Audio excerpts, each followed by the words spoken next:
she makes me smile, she makes me smirk. It gives me chills, it makes me blush, it keeps me wet.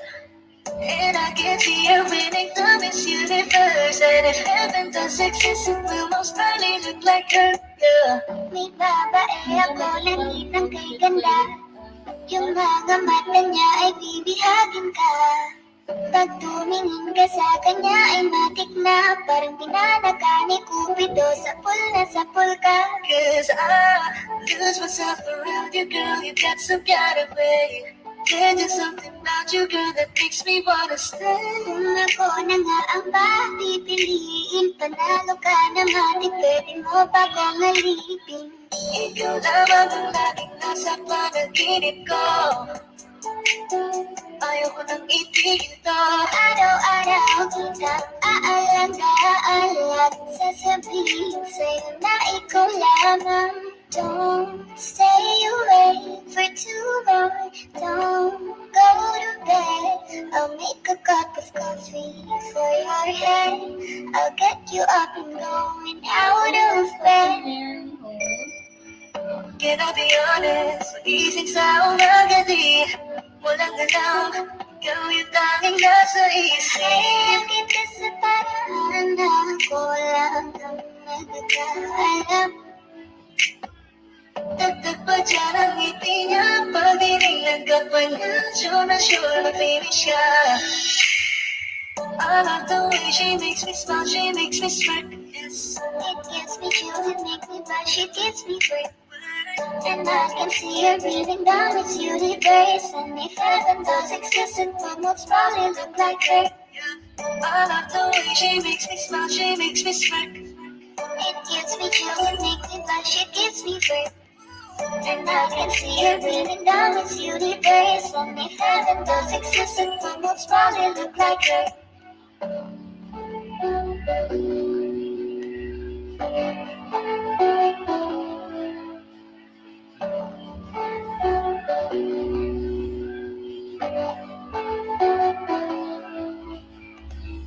Kaya salamat sa pag-ibig mo. Pag-ibig mo lagi kang nasa puso't isip ko. Isip ko at inaamin ko na namimiss kita. Na namimiss kita. Sa'kin ikaw pa rin ang baby ko. Baby ko kahit wala ka na sa piling ko. Piling ko pangakong ipagdarasal pa rin kita. Ipagdarasal pa rin kita.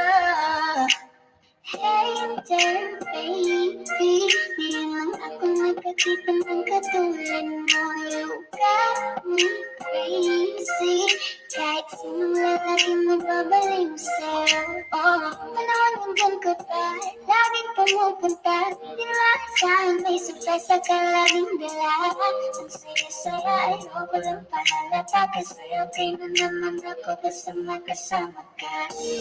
Bakit ba kung kailan ka inaisip na bitawan? Ikaw yung paraiso, di ba?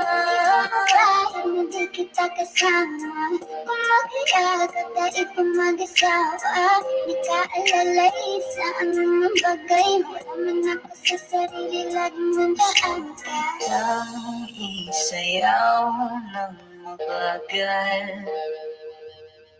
Gusto ko, walang gusto. Ngayon alam ko lang hindi ko kaya mabuhay nang wala ka. Kahit saan man tayo magpunta, di na naman magkikita. Yung mayroong bagay, gusto ko sa'kin ikaw. Hanggang ko sa iyo, hindi ka na mag-iisang mahalin ka. Wala nang iba, ikaw lang ang aking talagang Pilipina. Ikaw ang dalaga, ikaw ang prinsesa. Pag nawala ka pa, nakakawalang gana, baby. Kaso lang wala na nga, pero alam ko na masaya ka na. Sa mundo ko wala na magagagawa, makakatumbas na yung napadama. Salamat sa pag-ibig mo, pag-ibig mo, lagi kang nasa puso't isip ko. Isip ko at inaamin ko na namimiss kita. Na namimiss kita. Ganun baby ko, kahit wala ka na sa piling ko, pangakong ipagdarisal pa rin kita, ipagdarisal pa rin kita.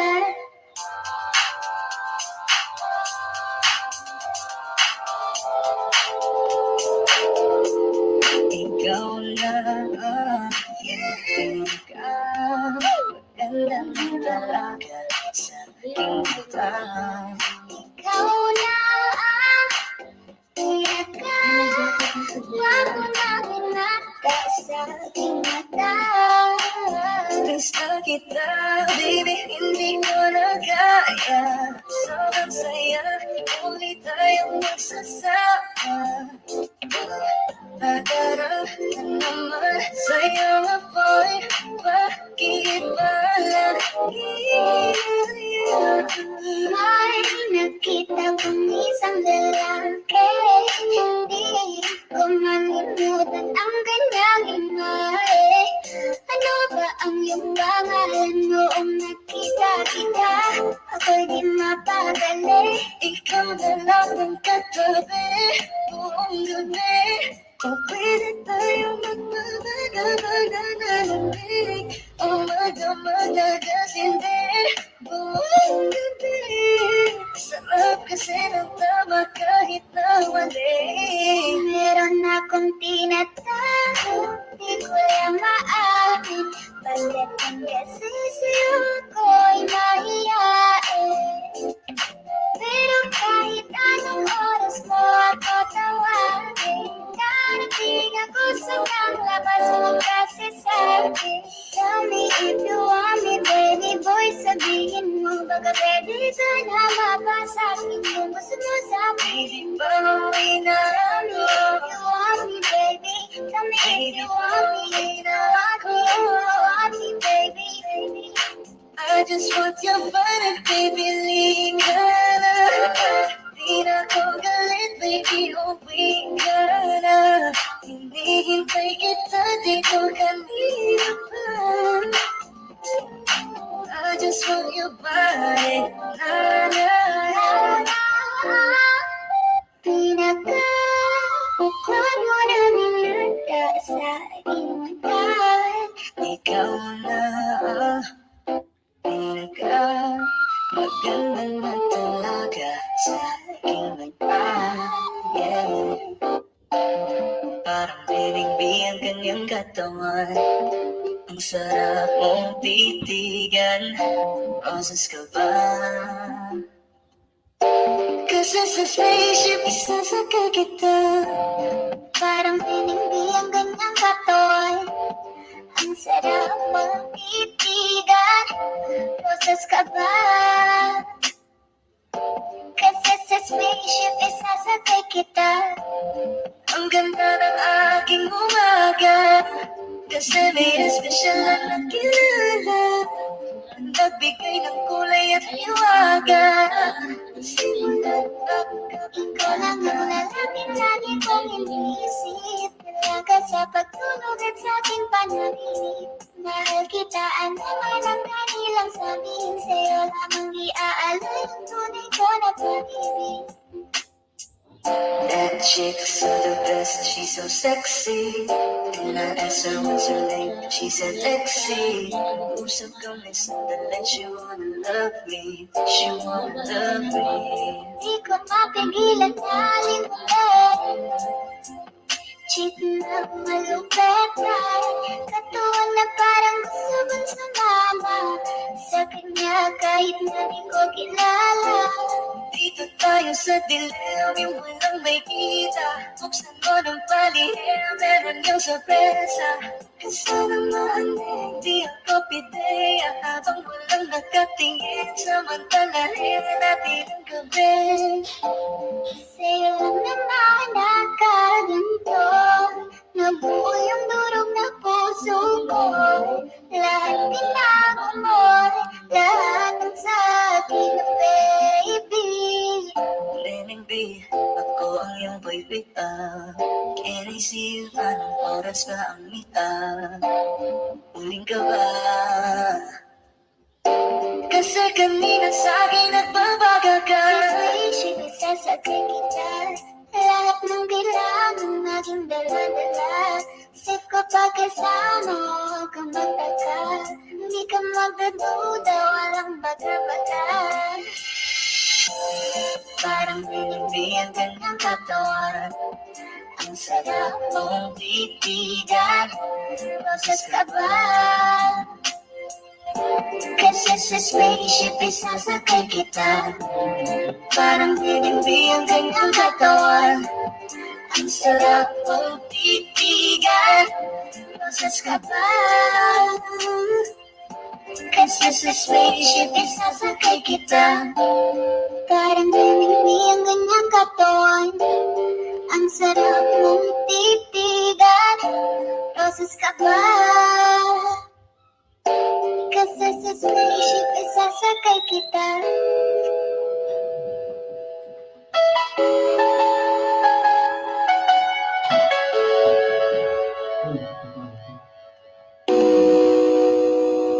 Ikaw na pala ang may-ari ng damdamin ng minamahal ko. Pakisabi na lang na okay lang ako. Parang talang kausap ang talawan. Naghihintay na meron sa gitna ng kawalan. Akala ko yabang pinagay tayo. Akala ko hanggang dulo. Kaya't humiling ko kay Badhala. Sana ay hindi masyadong haba. Kapag naalala ko ang mga araw na magkasama tayong dalawa, ngiti at luha sa aking mga mata. Ganun na pala tayo dati kasaya. Bakit mo siya? Pinaliwala niyo ako dahil sa'yo. Nawalan na ng saysay ang pagmamahal. Kahit tagal ko rin binubuo. Kahit tagal ko Sa bawat saglit, nandun mo sa talan. Kahit di mo alam, subukan muli at pagbigyan ang ating nakaraan.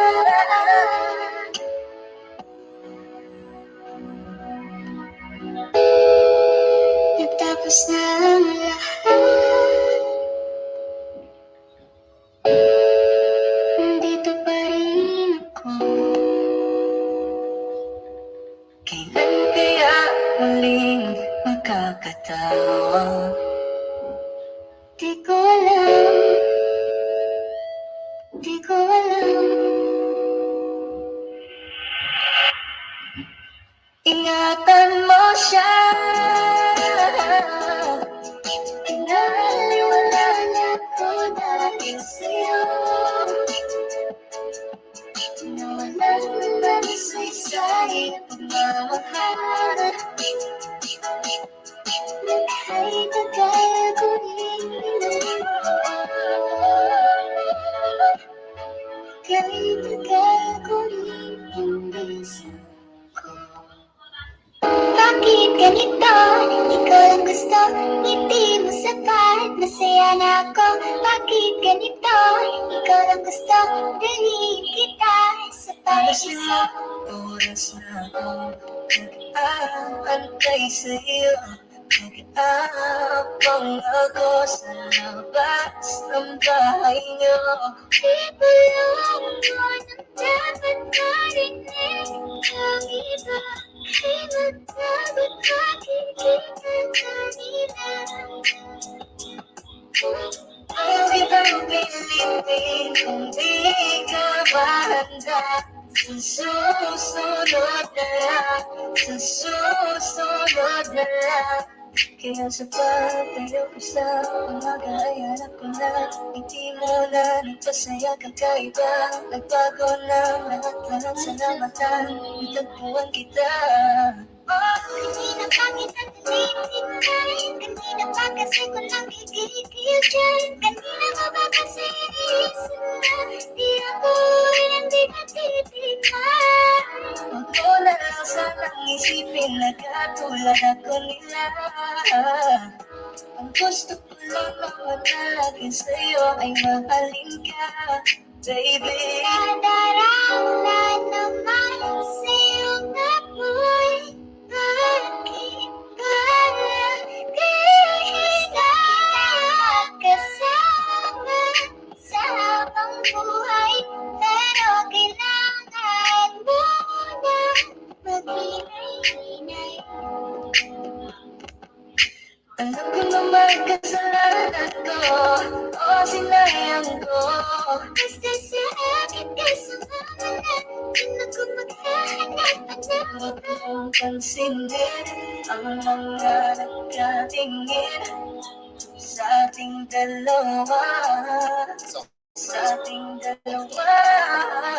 Meanwhile, these are the latest sunlight Makikita ikaw, kamusta mo, di sa part. Masaya na ako.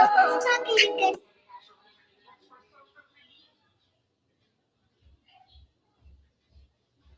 towards Ukraine. The images reveal the scale of the Russian ground incursion that is moving in the direction of the Ukrainian capital from approximately about 40 miles away. The convoy was situated northeast of the Ukrainian city of Ivankiev, and it reportedly contains fuel, logistics, and armored vehicles, including tanks, infantry that is fighting vehicles, and self-propelled artillery. According to a statement that's been released by Maxar, meanwhile, Russian President Vladimir Putin has ordered for the military to be put on deterrence forces of high alert, including nuclear arms. The announcement, however, does not mean that Russia intends to use nuclear weapons. The West, however, has slammed Putin's decision to put the nuclear deterrent on standby. The White House has said that Putin is manufacturing threats to justify his aggression in Ukraine. The NATO has called Putin's move as dangerous, very dangerous rhetoric. The United Nations Security Council has also now voted to hold a rare emergency meeting of the UNGA, with 11 countries voting to hold the meet. Russia, however, has voted, remember, against the draft proposal, while 3 countries, including the likes of India, China, and the United Arab Emirates, had abstained from the vote at the UNSC. In the interim, the Western allies have also stepped up financial sanctions against Russia. The EU has announced that important Russian banks will be excluded from the SWIFT payment system, and that they're also banning Russia Today and Sputnik in the European Union. More countries have closed their airspace to the Russian planes.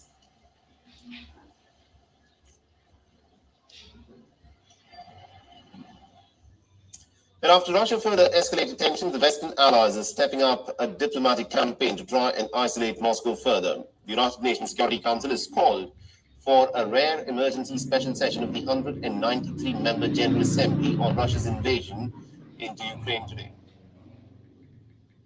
First time in decades, it has called for an emergency special session in the General Assembly.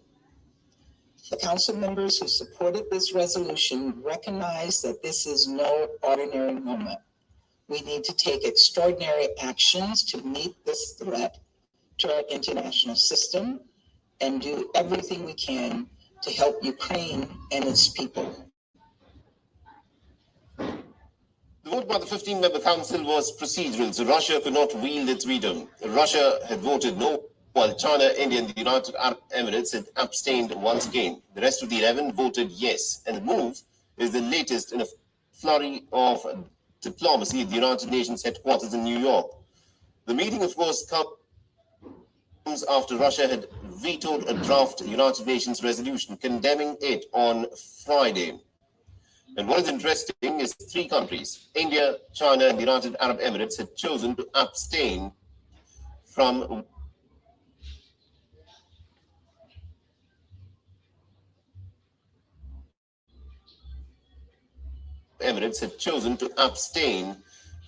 voting for the proposal, while about 11 members voted for the proposal. The General Assembly is expected to vote on a similar resolution as soon as Wednesday, and no country has a veto in the General Assembly. India, though it abstained from voting, has reiterated its call for an immediate cessation of hostilities. It has also welcomed the talks between Russia and Ukraine at the Belarusian border. While the General Assembly resolutions are non-binding, they do carry a lot of political weight if a general resolution is passed. It also sent a clear signal to Russia that it is isolated with virtually no support for its invasion into Ukraine. The vote will come at the end of the emergency special session, and it will only be the 11th such General Assembly session to have been convened since 1950. Now, the Security Council is also set to meet again for a briefing on the humanitarian needs of the civilians in Ukraine. It will be the fifth meeting of the Council on Ukraine in the past week. Russia would be in a position to block the move if it chooses, as it has a veto power along with the United States, France, Britain, and China. Back in 2014, over 100 countries had voted in favor of a General Assembly resolution after Russia had annexed the Crimean Peninsula, and that resolution had declared for a referendum for the status of Crimea to be invalid.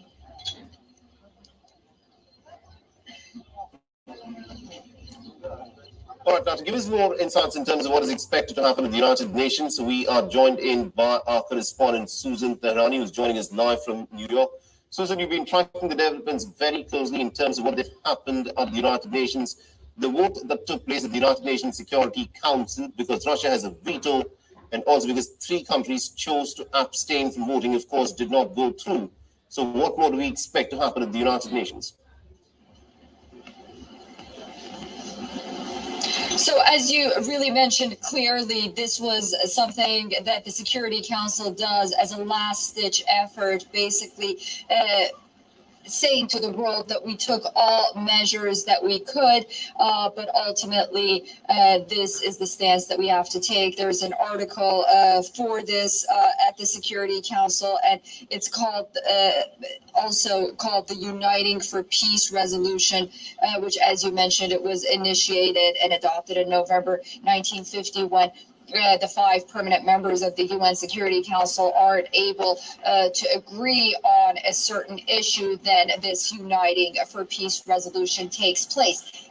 Russia wasn't able to veto this resolution, but it was able to not agree on it and vote against it. Ultimately, what happens is it got the votes that it needed. It needed 9 votes. It got 11 votes. And what this means is now it goes to the United Nations General Assembly in an emergency session. And a lot of people are asking, what can the GA essentially do? And what the GA can do is, first of all, perhaps collectively condemn Russia. That's a step. But the GA, as far as it can go, it can provide recommendations for member states to take appropriate action against Russia. And again, a stress on recommendations. Now, these recommendations can also include the use of armed forces when necessary, according to the UN Charter, to maintain or restore international peace and security. So we'll have to wait and see. Tomorrow, 10 a.m. local time, this is when the meeting of the GA is expected to take place. many countries are expected to condemn.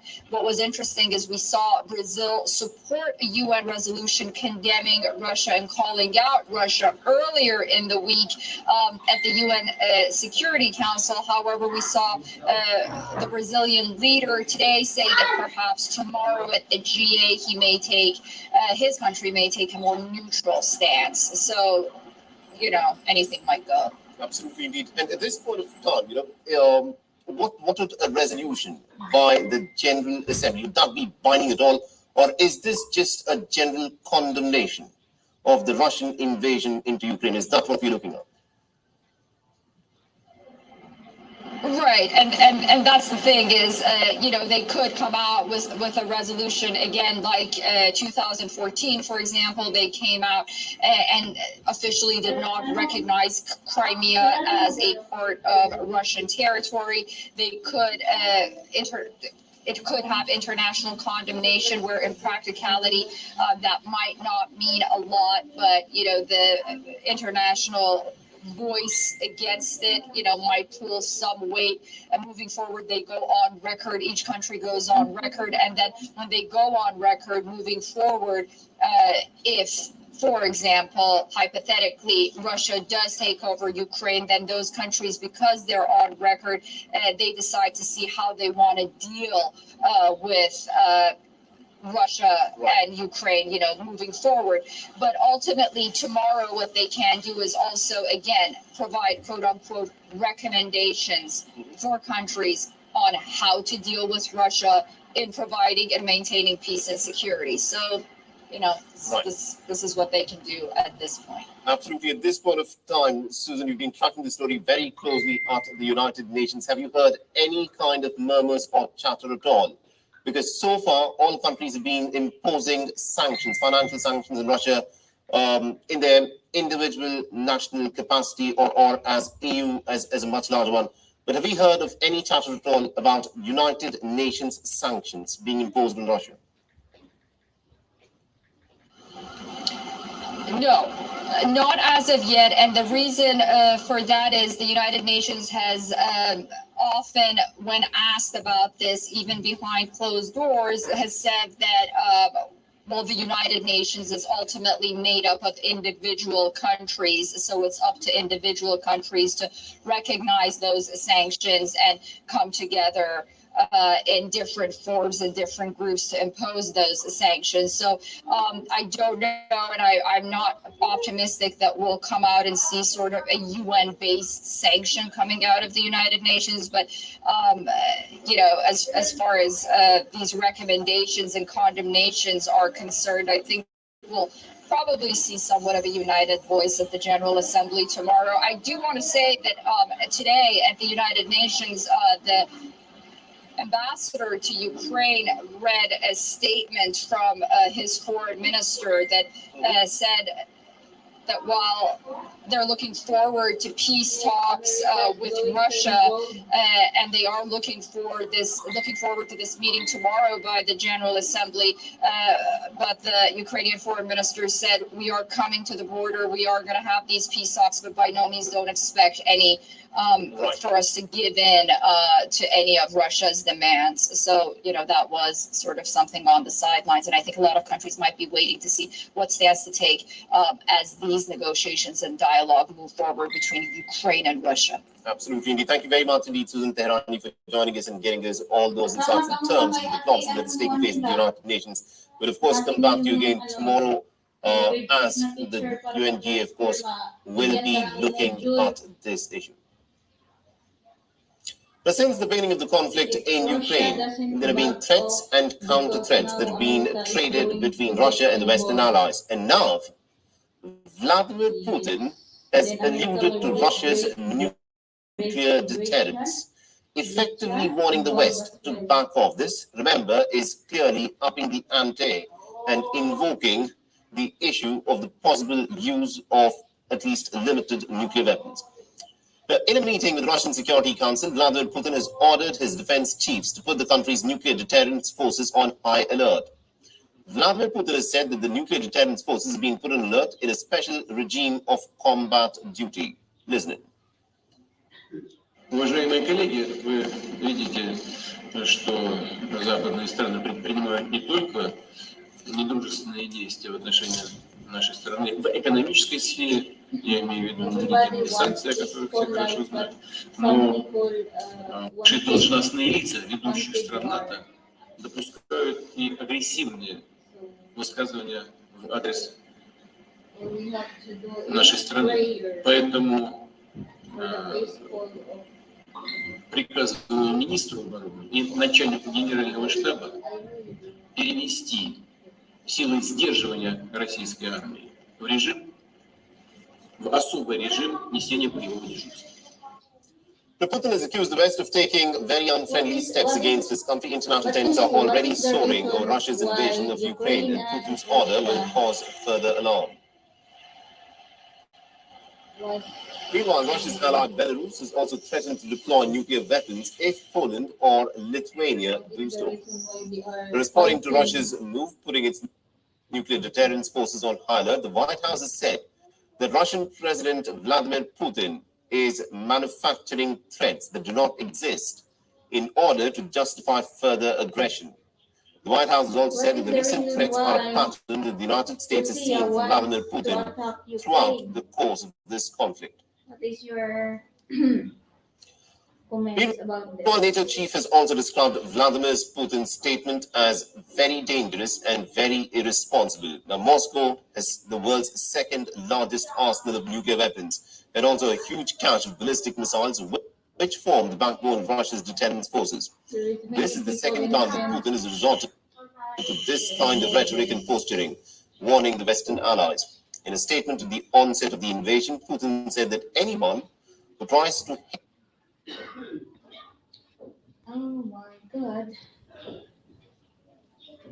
to hinder Moscow will encounter historic consequences. Fear of a standoff between nuclear forces is, of course, a large part of the reason why the United States and the NATO allies have been adamant that they will not be sending their troops directly to Ukraine.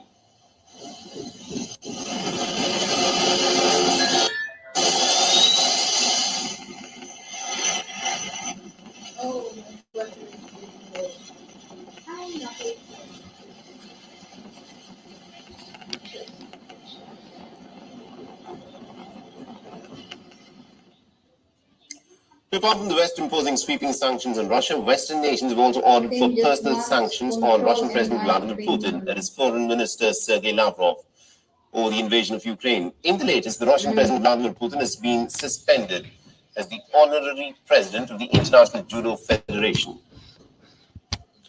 Now, in a statement, the sports governing body has said, and I quote, in the wake of the ongoing war in Ukraine, the International Judo Federation has announced the suspension of Vladimir Putin's status as the honorary president and ambassador of the International Judo Federation.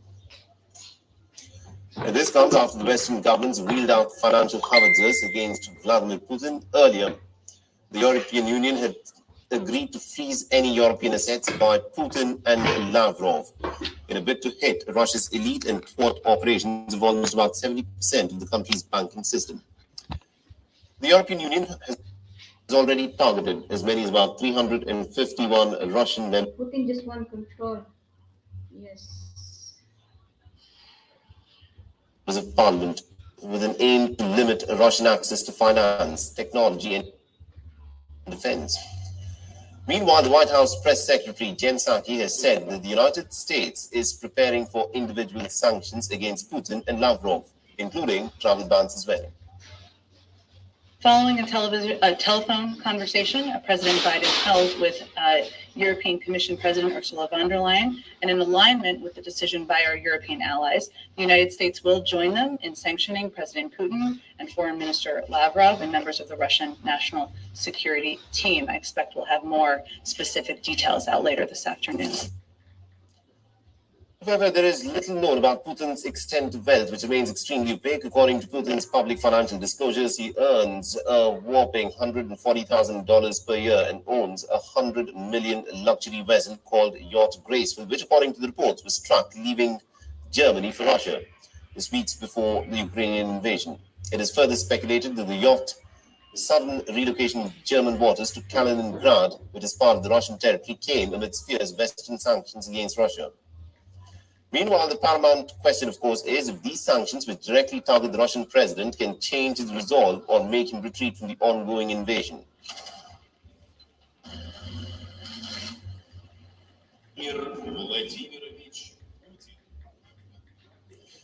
Well, that's all the time we have in this edition of the News Bulletin. Stay tuned to view.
Dila.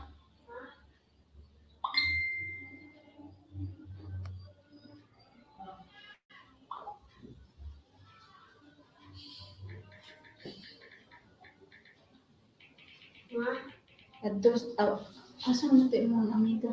Hindi na, kakainit pa.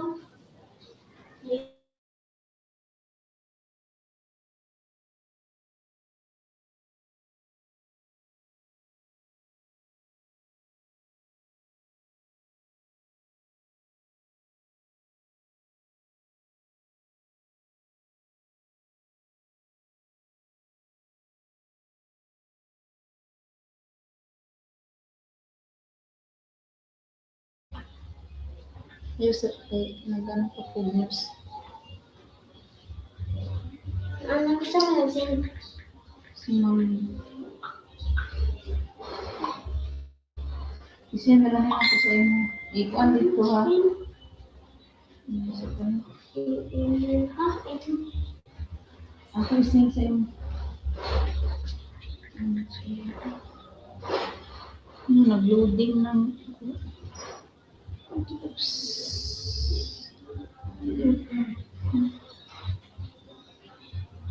Kani?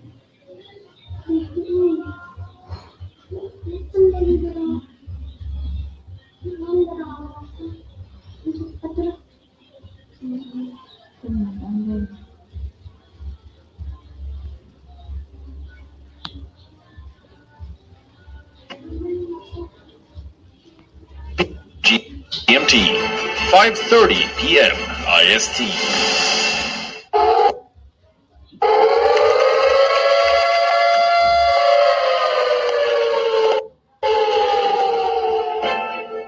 You don't know how to fix the holes in our ozone layer. You don't know how to bring the salmon back up a dead stream.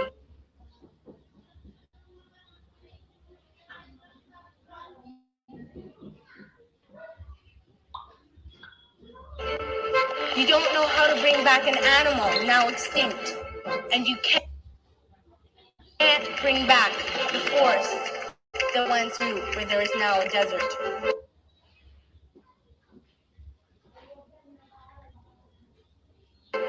You have ignored us in the past and you will ignore us again.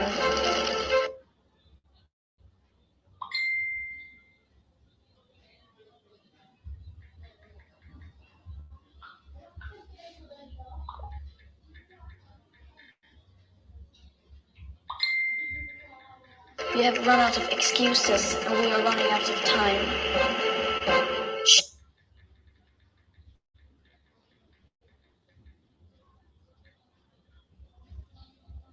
Show us your faithfulness. Show us your trustworthiness. Show us your honesty. Prove us wrong. We desperately need you to prove us wrong. God help us all if you fail to prove prove us wrong. God, help us.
Watch Climate Tracker, only on Wheel. The world is one.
Well, thanks for staying with us. You're watching Beyond World is One. My name is Mohammed Saleh, and let's start with the top stories of the day.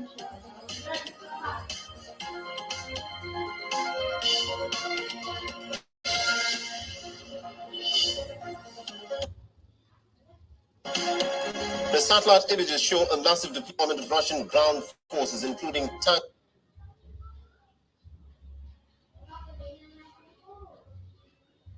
that are moving in the direction of the Ukrainian capital, Kiev.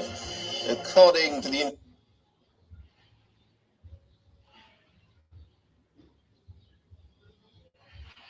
information that is coming, the deployment extends for well over 3 miles.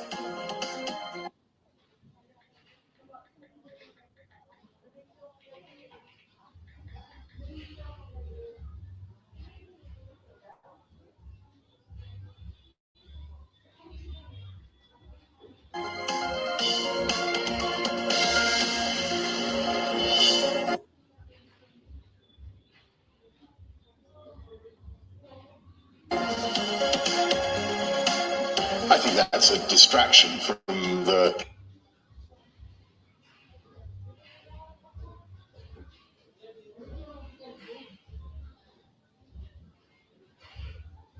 reality of what's going on in Ukraine. This is an innocent people who facing a totally unprovoked act of aggression against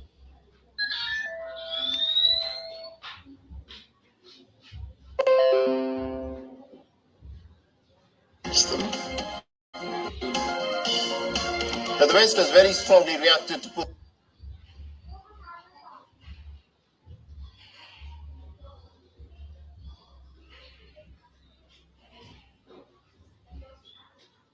Putin's decision to place his nuclear forces on alert. The NATO has described it as irresponsible behavior, and the United Kingdom has said it's a distraction from Ukraine.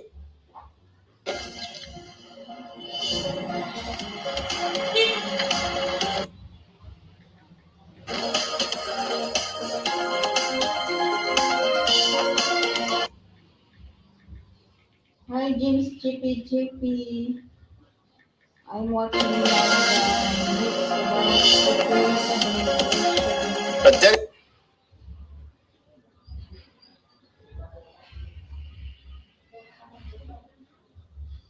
delegation from Kiev is all set to hold talks with officials from Moscow today. The Ukraine-Belarus border. Kiev has insisted that there will be no surrender at the talks.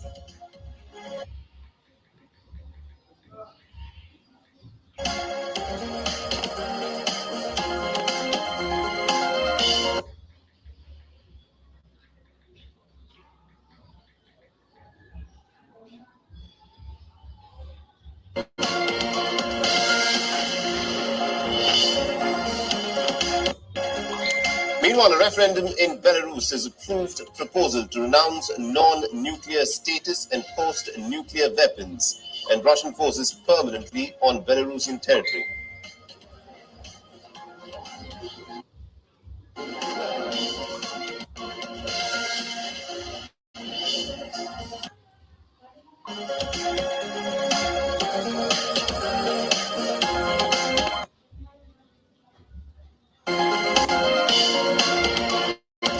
The European Union has announced drastic new measures against Russia, closing its airspace to the Russian aircraft and banning Russian state media.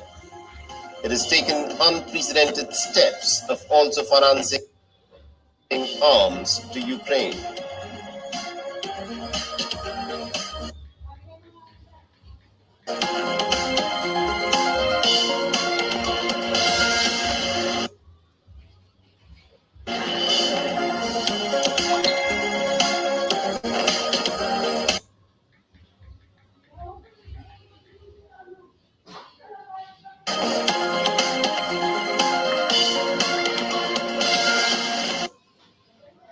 And long queues of Russians were seen outside of ATMs after worries that the Western sanctions on Russian banks could trigger shortages of cash and also disrupt payment systems.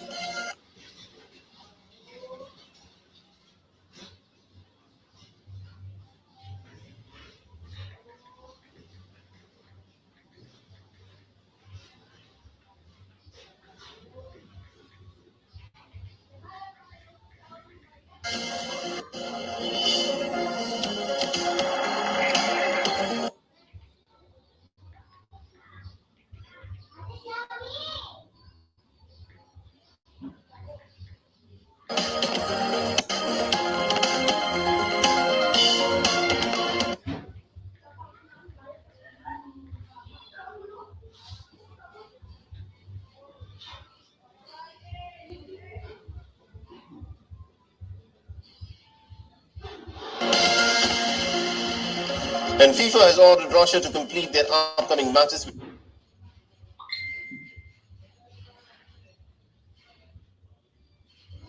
without their flag anthem, and is the Football Union of Russia. No international matches will be played in the country, and FIFA has not ruled out a full-fledged ban of Russia.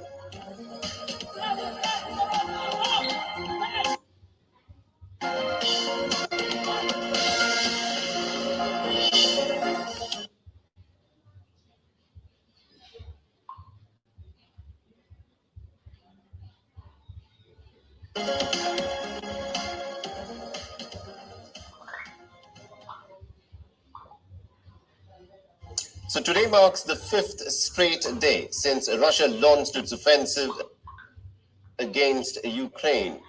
Before we get you the details, let's quickly get you the top developments that have happened this hour.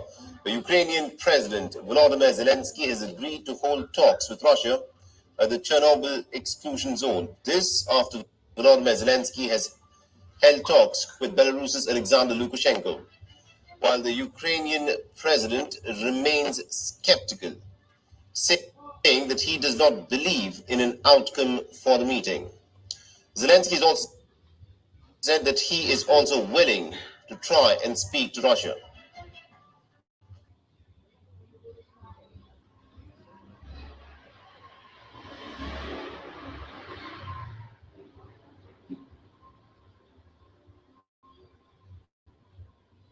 Скажу відверто, як завжди, я не дуже вірю в результат цієї зустрічі.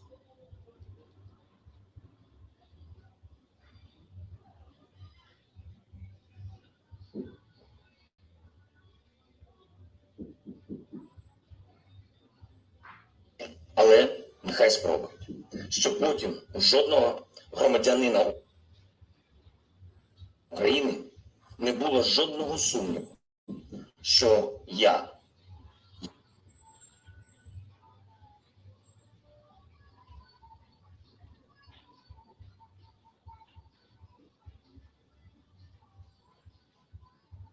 як президент не намагався зупинити війну, коли був нехай і маленький,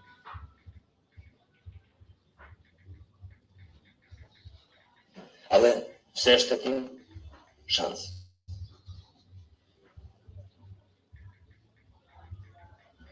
Meanwhile, Belarus in a referendum has decided to go nuclear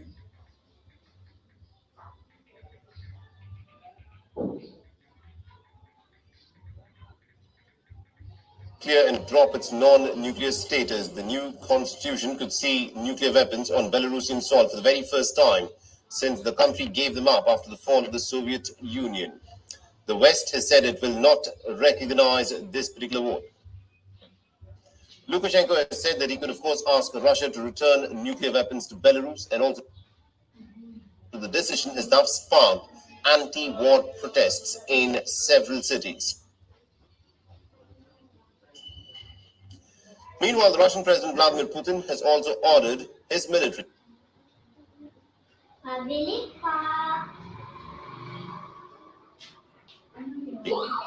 to put deterrence forces, that is the nuclear deterrence forces, on high alert. The announcement, however, does not mean that Russia intends to use the nuclear weapons, but this is a statement that has caused a lot of concern amongst the West. The West, of course, has slammed Putin's decision to put its nuclear deterrence forces on standby. The NATO chief has blasted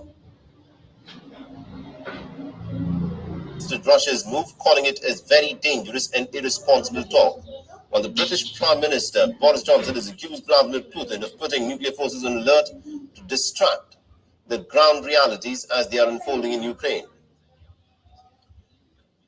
Meanwhile, the United Nations Security Council has now voted to hold a rare emergency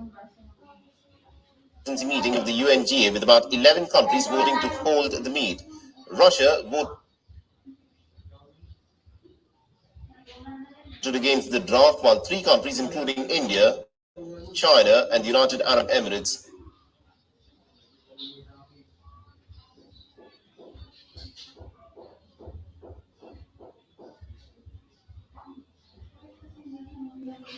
chose to abstain from the vote.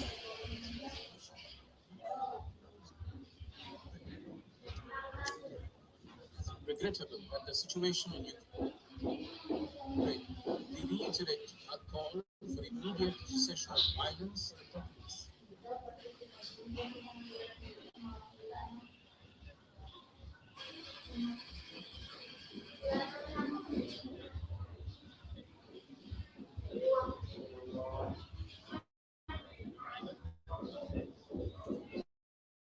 All right, now to give us more insight thoughts in terms of how this conflict is likely to play out? We are joined by Mr. Stephen Golub, who's an international affairs expert. He's joining us live from California. And we're also joined by Irina Sukman, who's the CEO of Scalp Rising, a media and security consultancy from New York. Now, Irina, let me begin with you. Volodymyr Zelensky.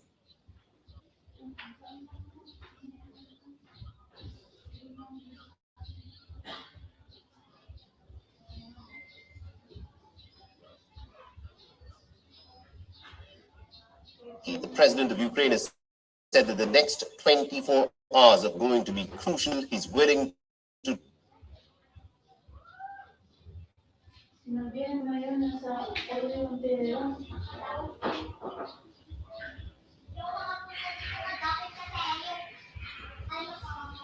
talk with the Russians. Do you see any kind of result coming out of these talks?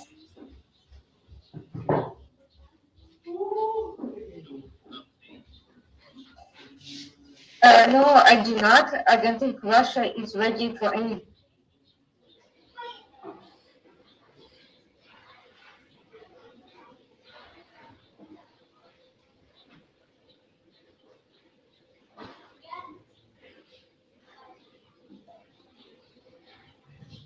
good faith negotiations yet.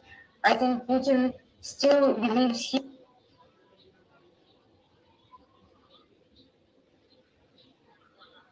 can take Kiev and other major cities in Ukraine, and so long as he is motivated by aggression and so long as he still thinks he can get what he wants, he has no incentive to really come to negotiating tables where he would be surely be forced to consider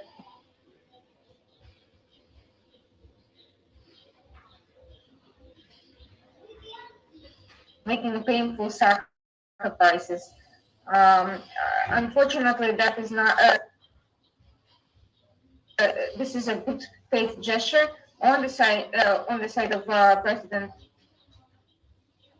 Zelensky, and it's an opportunity for both sides to use a potential ceasefire, to use a potential discussion as an opportunity to reevaluate their own priorities, but it's not going to change the situation, not by itself. Right, that's interesting that you've said this.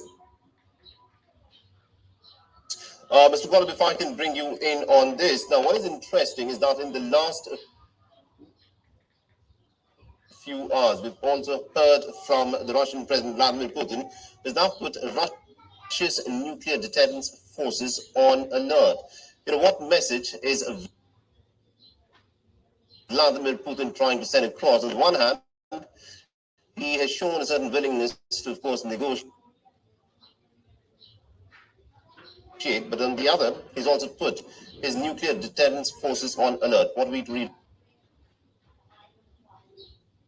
into this? I think we can read it on two levels. On one level, he's inadvertently sending a message that he's irresponsible and perhaps even unstable in how he's handling this crisis. The move to go into Ukraine, the move to invade Ukraine was foolish to begin with. He's now elicited reactions from a number of analysts, three top U.S. officials who don't usually speak in such terms, calling him either unhinged or having gone off the rails. So this tactic may not be the product of any really well thought out strategy, but just Vladimir Putin trying to up the ante. If you're going to look for some semblance of a strategy, though, he may be trying to simply intimidate the U.S. and NATO into backing down or holding support it otherwise might have been providing. And he also might have done this conceivably for his domestic audience. If the U.S. were to reply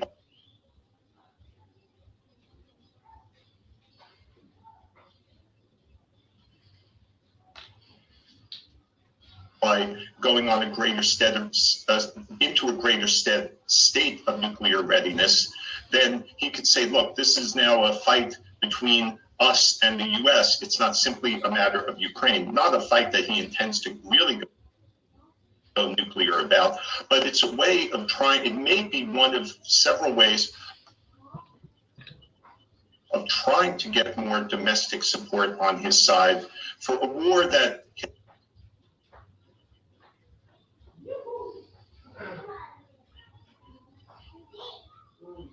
he'll eventually win in some way, but is not going well at all so far. And also, what do you make of this, this vote in Belarus stating that it would like to have nuclear arms back onto its territory? Is that something that the West should be very concerned about? Certainly somewhat concerned. I think my guess, and it's only that, is that this is kind of a piece with, or along the lines of Putin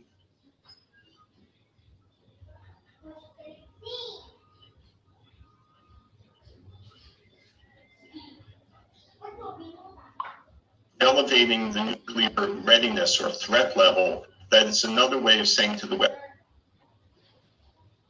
West, look, we're going to become a more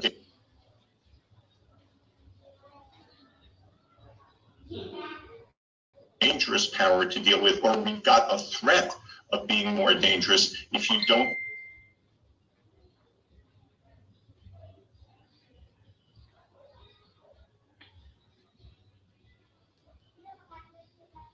back down. I don't think it's going to work because I think the West is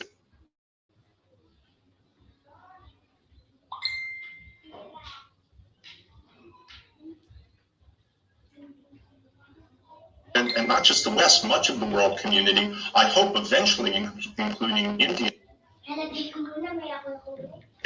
will stand up for some basic principles such as you simply can't invade in other countries, a neighboring country's territory on some obscure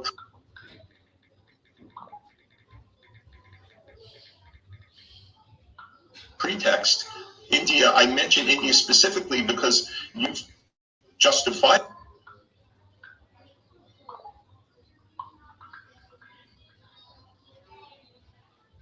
we got concerns about China next door, and China can view this as a precedent for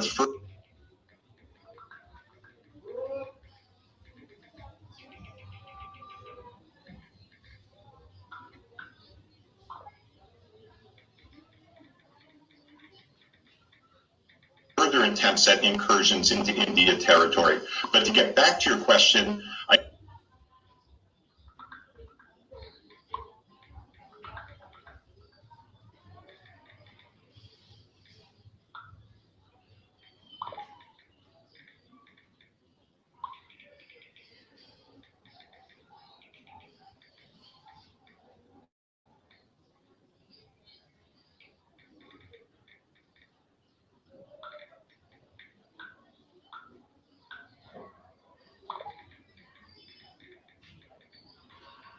I think that this is a cause for concern. How much concern will depend on whether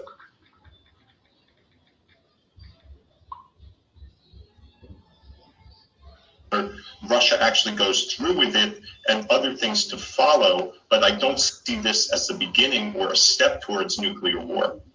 All right, interesting that you mentioned that. Mr. Zuckerman, if I can bring you in on this.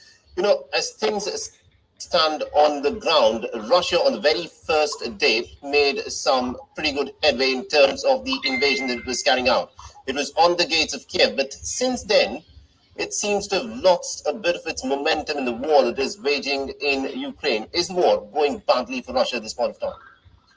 I think the war is not just going badly, it's already a complete embarrassment for Putin, who revealed multiple security vulnerabilities, who revealed himself not to be in control of the situation, who underestimated his enemy, which is the worst thing you can do during a war, launched a war that was poorly thought out and is already backfiring on Russia in more levels than Putin ever thought likely or possible. And he built himself a weak ally.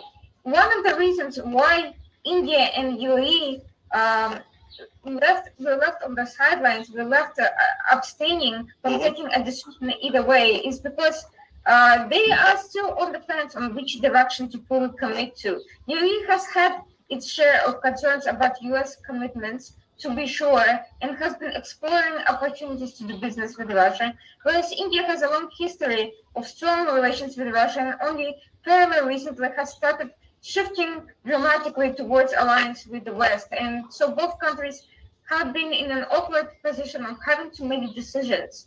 And Russia has projected a great deal of power, of strength, of being a reliable ally, and try to contrast itself with the US, where the power changes every 4 years and where there's been a great deal of polarization and lack of commitment to a foreign policy course, which caused a great deal of consternation in these countries. But Putin has discredited himself to such an extent by starting a war with no real grounding, by showing himself to be both a threat and as someone who is not capable of carrying out the very issues he started. And he is not going to be helpful to these countries. I think in the future you will see them changing their minds with respect to Russia. Absolutely interesting. It'll be interesting to see as to which way diplomacy, of course, turns. But Mr. Golub, looking at how the conflict has gone on so far and also the West's reaction, do you feel that the West has in fact let Ukraine down in terms of how it has responded to this invasion by the Russians? Clearly, the West has said no NATO troops will be put on the ground to in some ways create any kind of deterrence for Russia against Ukraine. But even in terms of sanctions that have been imposed, these have been individual nations that have been imposing sanctions and financial costs on Russia. We still haven't heard of United Nations sanctions on Russia.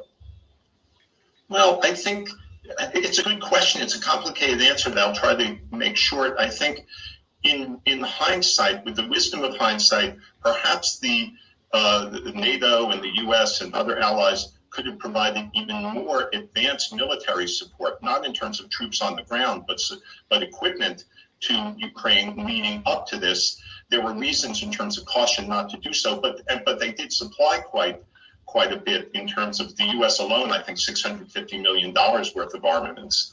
But on balance, I'd say the US and the other allies have handled this pretty well.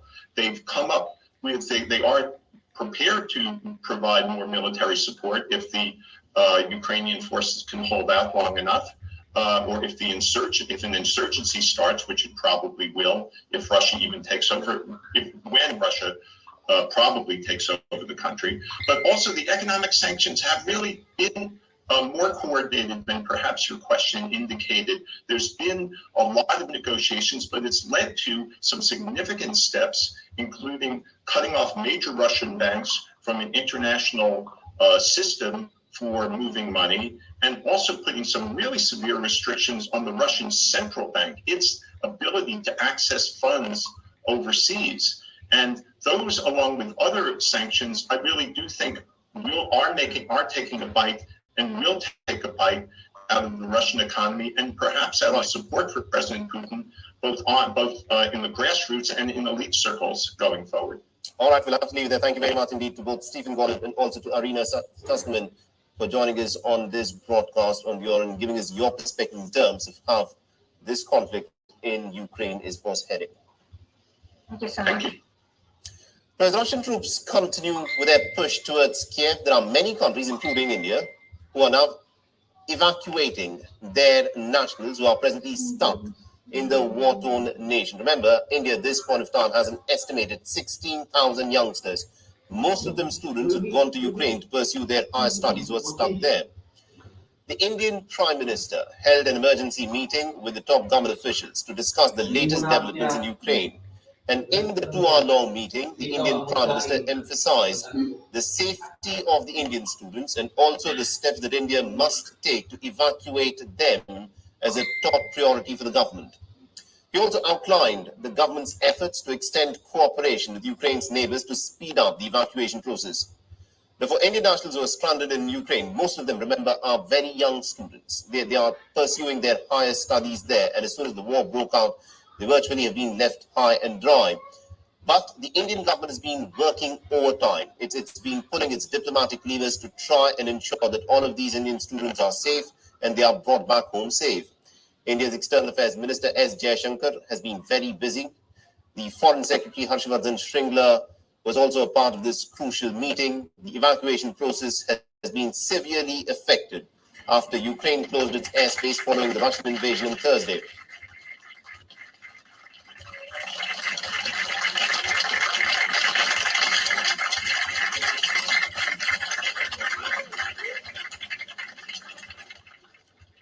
Now, remember, students have been evacuated on these special flights after these students had to cross over the border from Ukraine into other neighboring nations, such as Poland, Hungary, and Slovakia and Romania.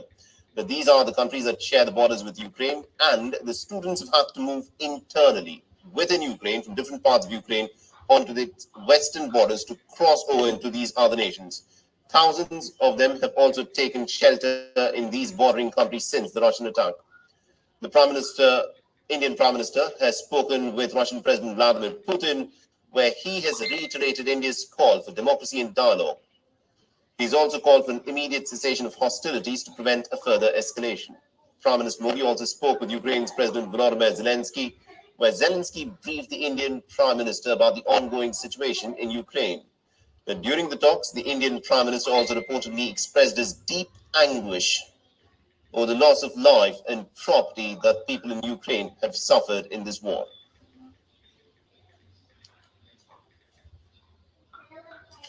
Well, that's all the time we have in this edition of the News Bulletin. Stay tuned to view.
गया नहीं अभी तक?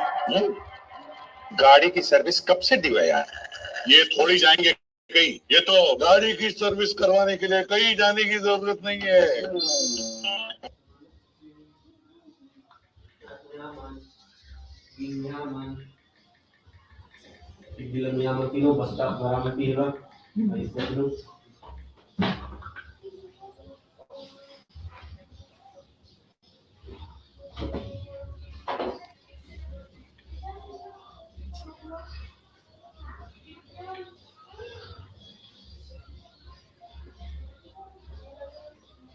Okay, have a good day. Let me try one speaker.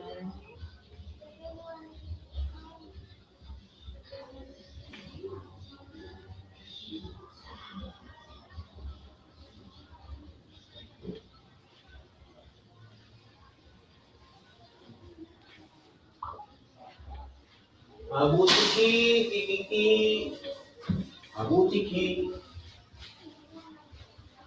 Pwede lang magkalugin eh. Kalau video ng live ka pa rin. Daog pang microphone. Huwag ka magtanong sila. Sino Daog yung pang kumanta? microphone. Daog. Ang pangit naman ng busis, nakakamatay. May bata nga dyan. Sisipahin ka naman. May bata bagong panganak yata. Bata? Yung diba? Bagong anak lang, panganak. Kanta na gadi sa mga module. Mayo, ito? Yun to. Oo.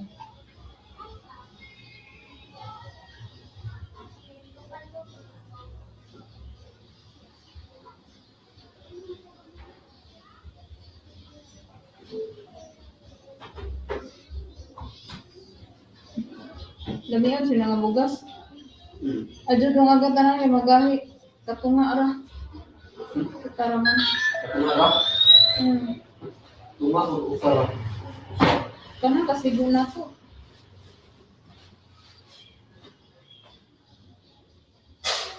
Ay, tanong No, that's really dapat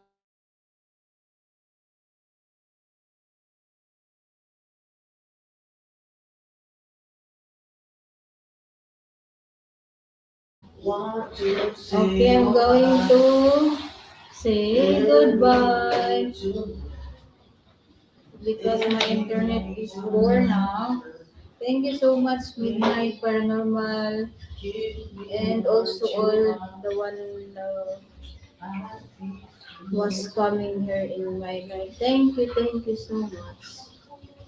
And I hope you will come again in my next live streamer.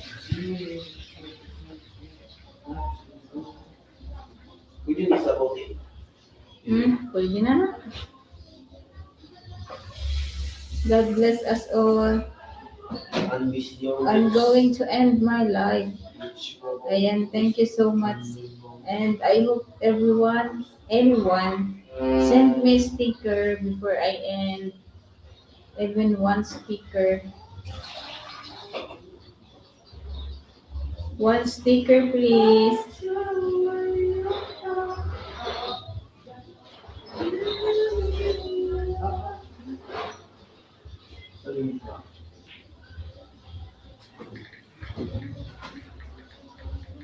Panahon yan sila yung mga kami.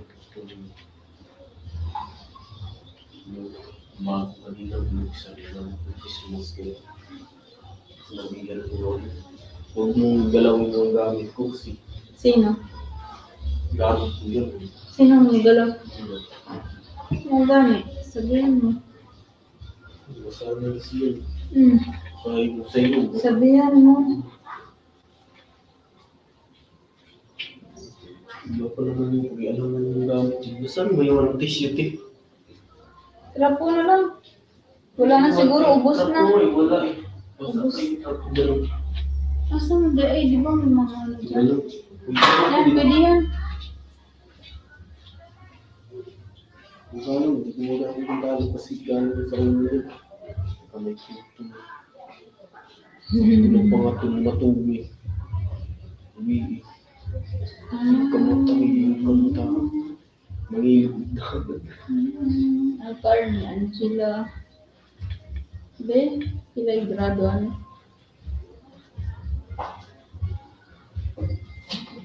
Diyos ko na 79.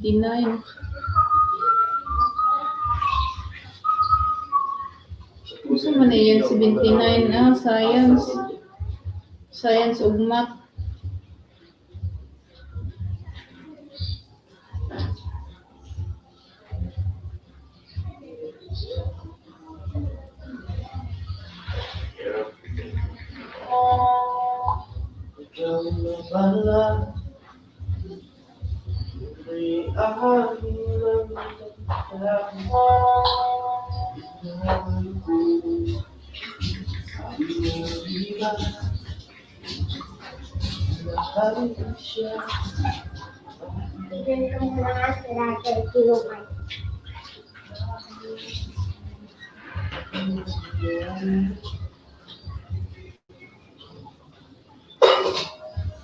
Mayroon tag nakuha Ang ganda kaya yung ano, mag-live ka na, mag-zoom ka rin.